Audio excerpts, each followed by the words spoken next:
We've got Bilal Muhammad against Stephen Wonderboy Thompson. It's a tough one, but who do you like? Yeah, it's a really tough fight. And like I said earlier, Stephen Wonderboy Thompson is the hardest fight to train for in the UFC. He's got a tough style to crack.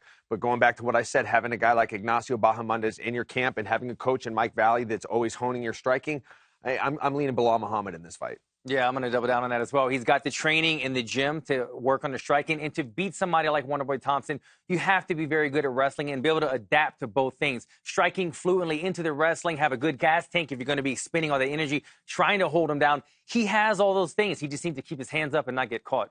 All right, so both of these gentlemen are taking the underdog plus 175 for Bilal, minus 210 for Stephen Wonderboy Thompson. But what about the Black Beast versus Chris Daukaus? We've got number 3 versus number 7. Who gets their hand raised? It feels criminal to pick against Derrick Lewis. It really does. But I got to go Kyle Daukaus. I just think there's something going on in Philadelphia. Maybe that's because I went against Sean Brady and I got to feel the power of what's going on in Philadelphia. But look, this guy, you know, he's able to step away from his full-time job. He's training full-time.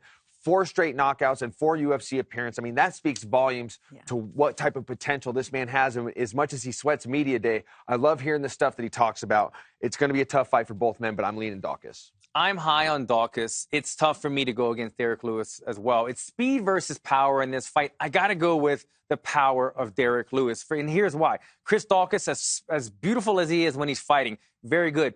His last fight against Abdurakhimov, he took some unnecessary shots. He stayed in the pocket a little bit longer. If he didn't change that and he stays in the pocket for too long against somebody like Derrick Lewis, a power puncher, it could put him down, and you don't want Derrick Lewis on top of you in this fight. It doesn't matter if Daukaus is a black belt or not. He needs to stay on his feet, go in and out. But I'm going to take Derrick Lewis in this fight. Well, before we move on, I have to correct myself. Yeah. I said Kyle Daukaus. It's Chris Daukaus. Chris Daukaus. It's Chris yes, it Daukaus. is Chris Daukaus. His Daukaus brother either way. Kyle Daukaus either way. fights a couple weight classes down. But, of course, we do know there's a heavyweight unification bout next month as well between Cyril Gane and Francis Ngannou. So there's a lot to play for here, a lot at stake in our main event. It is the last event of the year here for the UFC, and we're going out in a very big way. Heavyweights top the marquee, Derrick Lewis and Chris Daukaus coming at you on Saturday night. Thank you for watching ESPN on YouTube. For live streaming sports and premium content, subscribe to ESPN+.